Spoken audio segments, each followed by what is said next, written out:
TNPSC new syllabus general தமிழை பொறுத்த வரைக்கும் படிக்காமலேயே மார்க் வாங்குற பாட்டில் இதுவும் ரொம்ப முக்கியமான பாட்டு. இதுக்கு ஒரு ஃபார்முலா இருக்குது. அந்த ஃபார்முலாவை நான் சொல்லித்தரேன். ஈஸியாக தான் இருக்கும். ஜஸ்ட் என்ன அப்படிங்கிறத பார்த்துக்கிட்டா போதும். இந்த பாட்டிலேருந்து எந்த கேள்வி கேட்டாலும் உங்களால் ஆன்சர் பண்ணிட முடியும். இந்த கொஷினை பாருங்களேன். பொருத்தமான காலம் அமைத்தல். படி என்னும் சொல்லின் நிகழ்காலத்தை தேர்ந்தெடு. 4 ஆப்ஷன் இருக்குது. படித்தான், படிப்பான், படிப்பால், படிக்கிறான்னு சொல்லி இருக்கு. ஓகேங்களா. அடுத்தது பொருத்தமான காலம் அமைத்தல் சரியான இணையை தேர்ந்தெடு அப்படிங்கிறது கொடுத்துருக்குறாங்க கொஸ்டின். ஆப்ஷன் பாருங்க. படித்தான் நிகழ்காலம், பார்த்தேன் இறந்த காலம், படிப்பேன் இறந்த காலம், பார்க்கிறேன் எதிர்காலம். இந்த மாதிரி தான் கொஸ்டின்ஸ் கேட்பாங்க.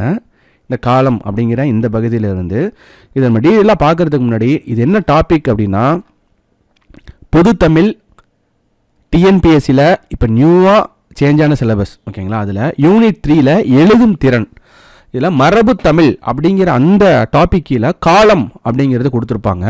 கிட்டத்தட்ட இந்த டாப்பிக்லேருந்து மொத்தம் 15 கேள்விகள் கேட்கப்படும் அப்படிங்கிறது மென்ஷன் பண்ணியிருக்காங்க. ஓகேங்களா.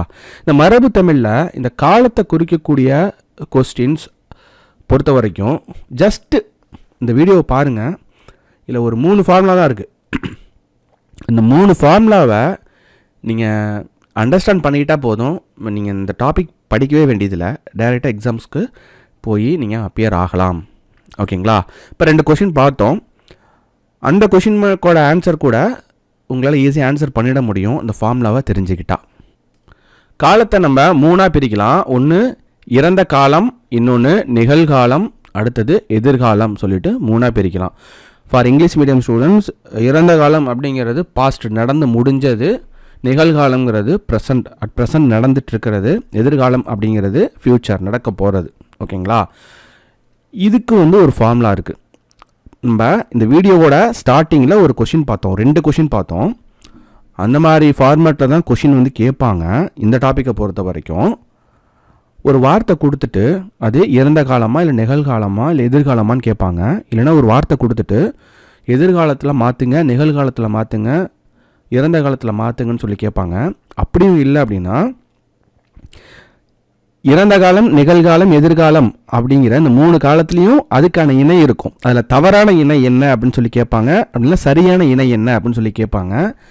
நம்ம பார்க்க போகிறோம்ல ஃபார்முலா, அந்த ஃபார்முலா கூட கேட்பாங்க கொஸ்டின். இதெல்லாம் ப்ரீவியஸ் இயர் கொஸ்டின் பேப்பரை பேஸ் பண்ணி தான் நம்ம அந்த கொஸ்டின்ஸ் நம்ம எடுத்துகிட்டு இங்கே டீச் பண்ணுறோம். ஓகேங்களா. இங்கே காலத்தை பொறுத்த வரைக்கும் 3ஆக பிரிக்கலாம். இறந்த காலம் அப்படிங்கிறது நடந்து முடிஞ்சது. ஓகேங்களா. நிகழ்காலம் அப்படிங்கிறது நடந்துட்டுருக்கிறது, இப்போ நடந்துட்டுருக்கிறது. எதிர்காலம் அப்படிங்கிறது நடக்க போகிறது. இது உங்களுக்கு தெளிவாக புரிஞ்சிட்டாலே இப்போ பார்க்க போகிற டாபிக் அப்படிங்கிறது ரொம்ப ஈஸி. ஒரு வார்த்தை கொஸ்டினில் கொடுத்துருக்குறாங்க, அதாவது ஒரு சொல் கொஸ்டினில் கொடுத்துருக்குறாங்க அப்படின்னா அது இறந்த காலத்தில் இருக்கா இல்லை இறந்த காலத்தில் மாற்றணுமா, நிகழ்காலத்தில் இருக்கா இல்லை நிகழ்காலத்தில் மாற்ற சொல்லியிருக்கிறாங்களா, இல்லை எதிர்காலத்தில் இருக்கா எதிர்காலத்தில் மாற்ற சொல்லியிருக்கிறாங்களா அப்படிங்கிறத இந்த எழுத்துக்களை வச்சு நம்ம டிசைட் பண்ணலாம். ஓகேங்களா. இப்போ இறந்த காலத்தில் ஒரு வார்த்தை கொடுத்துருக்குறாங்க அப்படின்னா அது இறந்த காலமில் இருக்குன்னா அந்த வார்த்தையை நம்ம பிரித்தோம் அப்படின்னா இத்து, இட்டு, இரு, இன்னு இது வரணும். ஆக்சுவலாக இதை இடைநிலைன்னு சொல்லுவாங்க. ரொம்ப நம்ம இலக்கண பகுதிக்குள்ளே போவேன்னா கிராமட்டிக்கலாக எதுவுமே இங்கே கிடையாது. ஓகேங்களா. இறந்த காலம் அப்படின்னாலே இதை நோட் பண்ணிக்கோங்க. நம்ம டீச் பண்ணுறது எல்லாமே ஃபார்முலா பேஸ் தான். எல்லா இலக்கண பகுதியும் ஃபார்முலா பேஸில் தான் நம்ம கொண்டு போயிட்டுருக்கோம், கொண்டு போக போகிறோம். இறந்த காலம் அப்படின்னாலே இத்து, இட்டு, இரு, இன்னு ஒரு வார்த்தையை பிரித்தா அதுக்கு எக்ஸாம்பிள் பார்ப்போம். நிகழ்காலம்னாலே கிறு, கின்று, ஆணின்று இது வந்தாலே நிகழ்காலம். இல்லை நிகழ்காலத்தை நம்ம மாற்ற சொல்கிறாங்களா, கிறு, கின்று, ஆணின்று அப்படின்னு வரணும். அது எப்படின்னு சொல்லித்தரேன். எதிர்காலமா இப்பு, இவ்வு வரணும் ஒரு வார்த்தையை பிரித்தா. முதல்ல நம்ம பார்க்க போகிறது இறந்த காலம். இறந்த காலம்ல பார்த்தான் அப்படிங்கிற இந்த ஒரு வார்த்தை கொடுத்துருக்குறாங்க அப்படின்னா அதை பார்த்தோன்னையும் இறந்த காலம்னு சொல்லிடலாம். அது எப்படி? நம்ம ஃபார்முலா என்ன? இத்து, இட்டு, இரு, இன்னு வரணும். அப்போது பார்த்தானை எப்படி நம்ம பிரிக்கலாம்னா பார் ப்ளஸ் இத்து ப்ளஸ் இந்த தாவை எப்படி பிரிக்கலாம்? இத்து ப்ளஸ் ஆன்னு பிரிக்கலாம். ஓகேங்களா. இத்து ப்ளஸ் ஆன் இப்படி பிரித்தோம்னா இங்கே இத்து இருக்கு பார்த்தீங்களா, இதை வச்சு நம்ம என்ன சொல்லிடலாம்? இது இறந்த காலம். இதுவே உண்டான் அப்படின்னு இருக்கிறத எப்படி பிரித்தோம்னா நடுவில் உள்ள டா பிரிஞ்சு இட்டு ப்ளஸ் ஆன்னு சொல்லி வரும். வென்றான் அப்படிங்கிறது இரு ப்ளஸ் ஆன்னு சொல்லி வரும். பாடினான் அப்படிங்கிறது பாடு, இந்த டி வந்து எப்படி பிரியும்னா பாடு ப்ளஸ் இ. இந்த ந எப்படி பிரியும் அப்படின்னா இன் ப்ளஸ் ஆன் மறியும். ஓகேங்களா? அப்போ இந்த இன் வந்துருச்சுங்களா? இன் வந்துருச்சு. அப்போ ஒரு வார்த்தையை பார்த்தோன்னே நம்ம ஈஸியாக என்ன சொல்லிடலாம், எக்ஸாமில் இது இறந்த காலம் அப்படின்னு சொல்லிடலாம். இல்லை ஒரு வேளை எதிர்காலத்தில் கொடுத்துருந்தாங்கன்னா இறந்த காலத்தில் மாற்றணும் அப்படின்னாலும் ஈஸியாக நம்ம பார்த்துடலாம். அதுக்கு எல்லாமே தேவை என்னென்னா இந்த ஃபார்முலா தான். இத்து இட்டு இரு இன்னு. நிகழ்காலம் பாருங்கள். அடுத்தது நம்ம கொடுத்த ஃபார்முலா என்ன? கிறு கின்று ஆண் என்று. அதுக்கான வார்த்தைகள் பார்த்தீங்கன்னா உண்கிறான், அடுத்தது உண்கின்றான், அடுத்தது உண்ணான் என்றான். இந்த வார்த்தை கொஞ்சம் பார்க்கறதுக்கு வித்தியாசமாக இருக்குது. இப்படி பார்க்கும்போது எக்ஸாமில் இது வந்து என்ன காலம் அப்படிங்கிறது அந்த எக்ஸாம் ஃபியரில் வந்து நம்மளால் சரியாக பண்ண முடியாது ஆன்சர். ஓகேங்களா? அதுக்கு தான் இந்த ஃபார்முலா வந்து நம்ம இங்கே கொடுக்குறது. இது உங்களுக்கு தெரிஞ்சதுனாலே ஆன்சர் ஈஸியாக வந்து சூஸ் பண்ணிடலாம். உண்கிறான் எப்படி பிரிக்கலாம்? உன் ப்ளஸ் கிரு ப்ளஸ் ஆன் சொல்லி பிரிக்கலாம். ஓகேங்களா? இந்த இடத்துல வந்து பிரியும் கிரு ப்ளஸ் ஆன். அதே போல் உண்கின்றான் அப்படிங்கிறது இங்கே ஃபார்முலாவில் கின்று வந்தது பாருங்கள். உன் ப்ளஸ் கின்று ப்ளஸ் ஆன் வருது. இந்த ராவை வந்து பிரிக்கும் போது இயர் ப்ளஸ் ஆனில் வரணும் அப்படின்னு சொல்லிட்டு சொல்லலாம். ஆனால் இங்கே காலத்தை பொறுத்த வரைக்கும் இப்படி தான் நம்ம வந்து பிரிக்கிறோம். ஓகேங்களா? புக்லேயும் வந்து இப்படி தான் இருக்கும். ஆக்சுவலாக வந்து இந்த கிறு கின்று ஆண் என்று அப்படிங்கிறது நம்ம இப்படி தான் பிரிச்சாகணும். ஓகேங்களா? அதை நம்ம டெப்த்தாக போனோம் அப்படின்னா சரி விடாது. எக்ஸாமுக்கு தேவையானது மட்டும் இங்கே தெரிஞ்சுக்கோங்க. இதுதான். அடுத்தது உண்ணான் நின்றான் அப்படிங்கிறது ஆண் என்று ஃபார்முலா வந்துடும். உன் ப்ளஸ் ஆண் என்று ப்ளஸ் ஆண். நெக்ஸ்ட்டு எதிர்காலம். எதிர்காலத்தோட ஃபார்முலா என்ன? இப்பு இவ்வு வந்து வரணும். உண்பான் அப்படிங்கிற வார்த்தையை நம்ம பிரித்தோம் அப்படின்னா உன் ப்ளஸ் இப் ப்ளஸ் ஆன். வருவான் அப்படிங்கிற வார்த்தையை நம்ம பிரித்தோம்னா வா ப்ளஸ் இவ் ப்ளஸ் ஆன். ஓகேங்களா? ஸோ இந்த மாதிரி உங்களுக்கு எந்த காலம் கொடுத்தாலும் சரி, இறந்த காலம், நிகழ்காலம், எதிர்காலம், இந்த ஒரே ஒரு ஃபார்முலா போதும். இறந்த காலத்துக்கான ஃபார்முலா பார்த்துக்கோங்க, நிகழ்காலத்துக்கான ஃபார்முலா பார்த்துக்கோங்க, எதிர்காலத்துக்கான ஃபார்முலா பார்த்துக்கோங்க.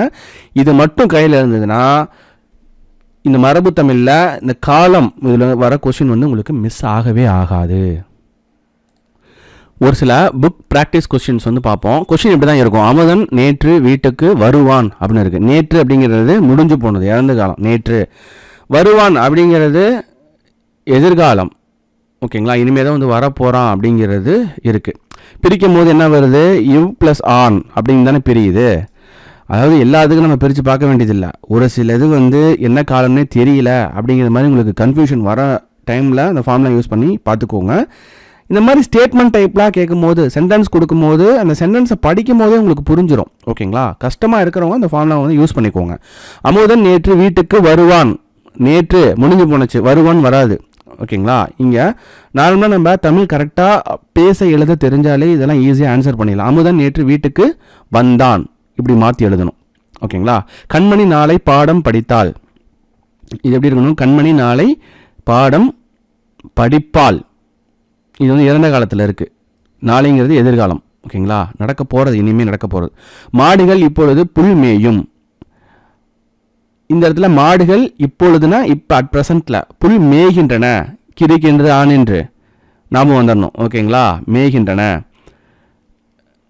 அடுத்தது ஆசிரியர் நாளை சிறுதேர்வு நடத்தினார். ஆசிரியர் நாளை சிறுதேர்வு நடத்துவார். நாளைக்கு நடக்க போகிறது, நடத்துவார், நடக்க போகுது. நாங்கள் நேற்று கடற்கரைக்கு செல்கிறோம். நாங்கள் நேற்று கடற்கரைக்கு சென்றோம். இவ்வளோதான். இந்த காலம் பொறுத்த வரைக்கும் ரொம்ப ஈஸியாக வந்து நம்ம ஆன்சர் பண்ணிட முடியும். இந்த வீடியோட ஸ்டார்டிங்கில் ஒரு கொஷின் பார்த்தோம், 2 கொஷின் பார்த்தோம். ஓகேங்களா? பொருத்தமான காலம் அமைத்தல், அதோட ஆன்சர் இப்போ என்னென்னு பார்த்துருவோம். இப்போ உங்களுக்கு நல்லாவே புரிஞ்சிடும். படி என்னும் சொல்லின் நிகழ்காலத்தை தேர்ந்தெடு இப்படின்னு சொல்லி கொடுத்துருக்குறாங்க. அப்படின்னா இந்த இடத்துல படித்தான் அப்படின்னு முடிஞ்சு போகிறது. படிப்பான் அப்படிங்கிறது இனிமேல் நடக்கிறது. படிப்பால் இனிமேல் நடக்கிறது. படிக்கிறான் அப்படிங்கிறது நிகழ்காலம், இப்போ நடக்கிறது. உங்களுக்கு அந்த ஃபார்முலா இங்கே யூஸ் ஆகும். ஓகேங்களா? படிக்கிறான், கிறுக்கின்று ஆண் என்று நிகழ்காலத்தோட ஃபார்முலா. இந்த மாதிரி எக்ஸாம் டைமில் நீங்கள் வேகமாக ஸ்க்ரோல் பண்ணிவிட்டு, அதாவது என்னென்னா டிக் பண்ணிகிட்டே போகும்போது உங்களுக்கு கன்ஃபியூஷன் ஆகிடக்கூடாது. ஓகேங்களா? அப்போ அந்த ஃபார்முலா யூஸ் ஆகும். ஸ்டேட்மெண்ட் கொஷின், அதாவது ஒரு சென்டென்ஸாக கொடுக்குறாங்கன்னா நீங்கள் ஆன்சர் பண்ணிவிடுவீங்க. இந்த மாதிரி கொஷின்லாம் ஸ்டக் ஆகி நல்லா தெரிஞ்ச இடத்துல தான் மிஸ்டேக்கே வரும். அது மாதிரி நல்லா தெரிஞ்ச விஷயமா இதில் தான் மிஸ்டேக் வரும். அதனால தான் இந்த ஃபார்ம் நான் வந்து கொடுத்துருக்கேன், பார்த்துக்கோங்க. அடுத்தது பொருத்தமான காலம் அமைத்தில் சரியான இணையை தேர்ந்தெடு.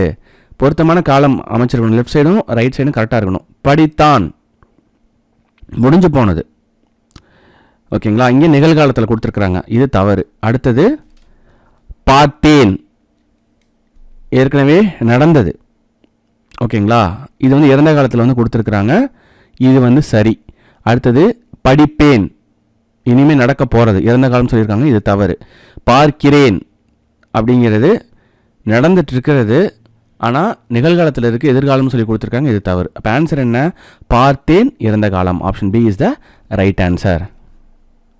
இப்போ அடுத்து வர கொஷின்ஸ்லாம் நீங்கள் தான் ஆன்சர் பண்ண போகிறீங்க. மறக்காமல் வந்து நம்ம சொல்லிக் கொடுத்த ஃபார்முலாவை யூஸ் பண்ணி கமெண்ட்டில் ஆன்சர் பண்ணுங்கள், ஓகேங்களா.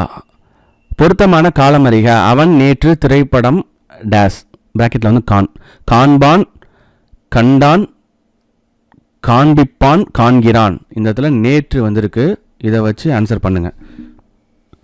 3வது கொஷினுக்கான ஆன்சர். 4வது கொஷின் பாருங்கள். பொருத்தமான காலம் கண்டறிக. போட்டியில் வென்றார், இது என்ன காலம் சொல்லி கேட்டிருக்காங்க, நிகழ்காலம். மேடையில் பேசுகிறாள், எதிர்காலம். தடுப்பூசி செலுத்தினேன், இறந்த காலம். பள்ளிக்கு செல்வேன், இறந்த காலம். இதில் 4ன்னு போட்டு என்ன ஆன்சரோ அதை வந்துட்டு நம்ம ஃபார்முலா யூஸ் பண்ணிக்கோங்க. இந்த மாதிரி சென்டென்ஸாக இருக்கும் போது அது தேவைப்படாத ஃபார்முலா.